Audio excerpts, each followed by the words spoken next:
I really have the desire to blend in, to be like everyone else. I take pride in the fact that when people talk to me, they think I'm local. I try to make as many connections as I can. Like, for example, what that word sounds like, what it looks like, what the root is. Or like I speak a language fluidly. Fluent is like a vague word. I say fluid as in like it flows.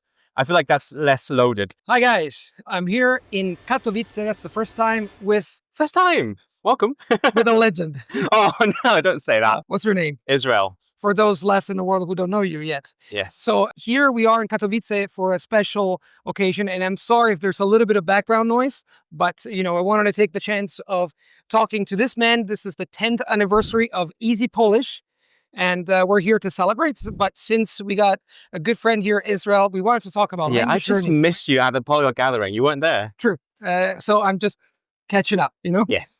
So let's talk about language learning. Okay. What else? And let's talk about how you've gotten to language learning, because I think that apart from the techniques, etc., I think what's inspiring is the level you've gotten in these languages, but also the passion. It's like when I watch your Instagram, YouTube videos, I get the inspiration that this man knows what he's doing. So let's start with what happened. Why did you decide to learn so many languages? I mean, I grew up trilingual, not really trilingual in the sense that it's native, but like I grew up learning 2 foreign languages in school. Mm-hmm. My native language is Cantonese. I learned English and Mandarin in school.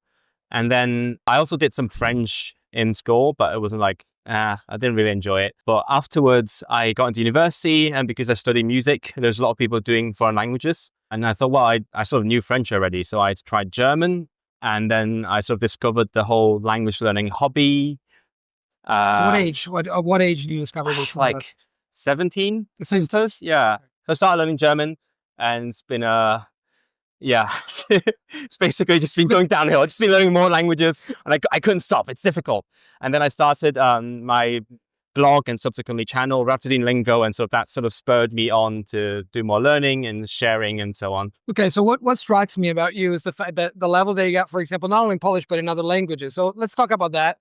And first time I was watching your videos, I was thinking, this guy speaks really well. It's not just a matter of speaking fluently, because I think that when you speak a language fluently, by my standards, you can communicate with people, and that's one thing.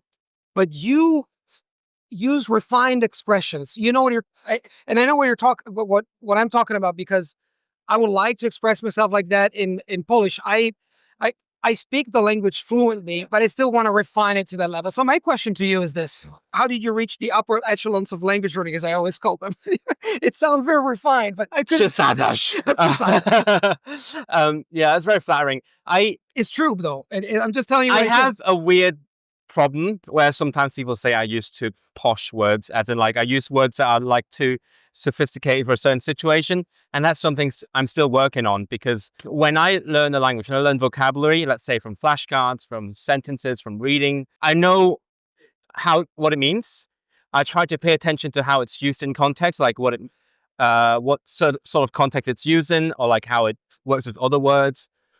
But what I still need to work on is like whether a word is like appropriate in a certain like social context. Like, so lots of words that are a bit too sophisticated for like daily conversations, and sometimes I slip them in and people are like, oh my God, Israel, you speak like wow. But then it's actually like weird in that situation. So I'm like, it's an endless journey. Now that might be an interesting question. Yeah. I'm not sure.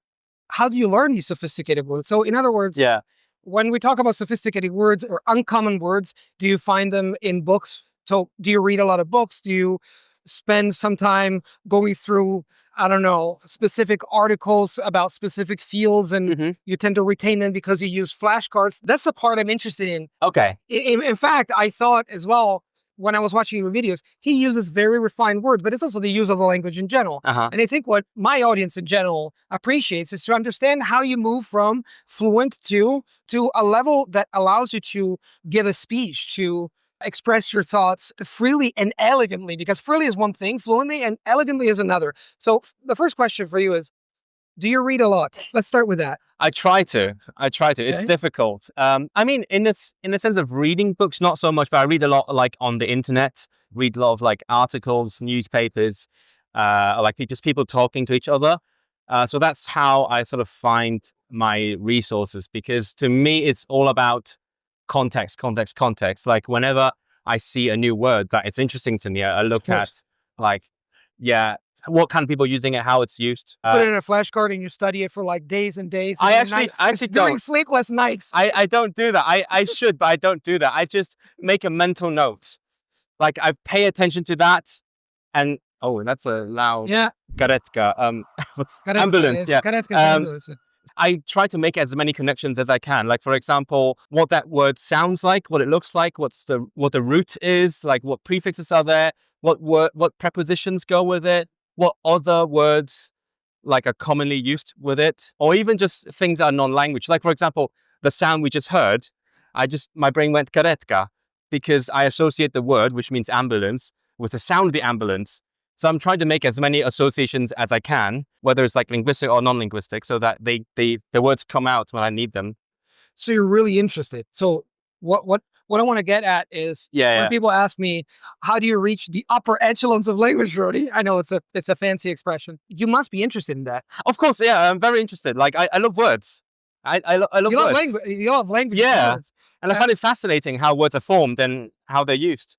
The thing is that a lot of people stop at B2 because they're not interested in going further, just because when you speak a language fluently, you don't have to refine it to a level where you have to give a speech, I don't know, you have to sound refined, but you do want to get that. I think it's partly, I mean, I have a tiny bit of perfectionist in me. And when I speak a language fluidly, fluent is like a vague word. I say fluid as in like it flows. I feel like that's less loaded. When I hear people speak, I'm like, that's interesting. Why did you say that? And that piques my curiosity, and then that spurs me on to like find out more about the word and subsequently the language. And I think that curiosity is what leads me on to like keep going. Like just keep going. Curiosity is the word, and that for me is the same thing. Yeah, for me it's exactly the same thing. I think it's just pure curiosity and my desire to speak at a good level. What is happening right now, for example, in Poland, and as far as my Polish is concerned, is that I'm trying to take it to the next level. I think I speak it fluently. I can function in any situation, but reading a book is still kind of a struggle sometimes. And I don't speak as refined as you, but this is not a competition. Just saying that what I'm doing is I'm doing some deliberate work in order to get there just because I want it. I don't need it, but I want it just out of curiosity and my personal lofty goals, so to speak. What do you think about pronunciation? Are you interested in sounding almost like a native? Do you think it matters? Because you have very good pronunciation in every language. So what's your take? What's your approach? What do you do? Do you think it's possible to sound like a native? Are you interested in that? And how do you improve your pronunciation? A lot of questions. Okay, first is like my attitude towards pronunciation, and then my like approach, my method. I think you don't have to. You don't have to sound like a native. I think what matters in pronunciation is whether you can distinguish. I mean, that gets a tiny bit into linguistics here. If you get all the phonemes separate, like when the difference matters, you make them clear. That's what matters. But personally, I really like pronunciation. I have friends that are like way better than me at it. When I hear something, I just really want to sound exactly like it. I feel like I have this like just desire to blend in. Yeah. Also that, yeah, to blend in. Like when I'm in Poland, when someone talks to me and says, "Oh my God, you speak so well Polish." Chcecie do wywiadu? Okay, potem. Teraz mamy wywiad. Tak, so toczy. A potem mamy jeszcze wywiad. Again, we're gonna leave it all raw, you know, just like you're gonna leave it all raw like this. You can see me switching languages. What was I saying? When people like praise my Polish, I'm actually slightly upset because like they're drawing attention to the fact that I'm from somewhere. Obviously, I look like I'm not from Poland, but I could be, you know. Me neither. So I mean, me more so, I suppose. Yes. So like, I prefer when people just look at me and they speak Polish to me. And I live in the UK, and most people speak English, right? But like, I just have this constant desire to sound like I'm from where I live. Same here. So I try to like find out what sounds are different between my accent and the accent that's spoken there, and then try to blend in. Most of the time it's like some vowels that's like slightly different. And when I hear people speak, even like on the bus or something, I hear someone speaking, and I like just quietly mutter it under my breath. Sometimes it's a bit weird. Like if people heard me, I'd be like freaking out. But I just keep doing it because I I really have the desire to blend in, to be like everyone else. And I know not everyone is like me, and that's fine as well. Like, people want to be like, have their own unique sound and identity, and that's fine. But personally, I take pride in the fact that when people talk to me, they think I'm local, and I'm trying to do the same in other languages. It's more difficult because I don't live in, for example, Germany or Poland. But I do that when I listen to podcasts. I just keep like repeating, shadowing, you might shadow. say. So you shadow or you just I repeat? shadow a Or lot. you talk to yourself. Oh, you shadow. Okay. I shadow mostly. I try to find some Speaking of shadow. Oh, we yes, got we some are in the people- shadow right now. It's the Smith Genu. Yeah, I try to get the details right. Listen very closely, because there are some tiny things that people don't notice. Like course. with the consonants, like whether it's a t or it's a d, or like the vowels, whether it's an a or it's an a. It's very minute, but it's exactly what gives you away. Although it's not just pronunciation, it's also the cadence and intonation. Oh yeah, that as well. Right? And it helps So- that I'm a musician, so like I can easily pay attention to like how how sentence goes, because The I know intonation, the yeah, tone, yeah. how the tone fluctuates. I remember one time when someone asked me if the Poznan accent sounds different, Mhm. and like in terms of sounds, to me it mostly sound the same, like consonants and vowels. But I noticed that when my friend from Poznan speaks, they do like a da-da-da, da-da-da, da-da-da. I'm like, Intonation patterns, right? yeah, and most people don't notice that, because most people only pay attention to the consonants and vowels. But Israel does. Anyway, Israel, where can people find you? I'm on Rhapsody Lingo on YouTube and everywhere else, on Instagram. Watch his videos. He speaks a bunch of language. You'll be surprised. We've spoken here. We've been speaking English. Just for you. Just for you. But normally we speak in Polish. Exactly. It's just an exception. Happy language learning, and bye-bye from Bye. Katowice, Poland. Bye. So tough.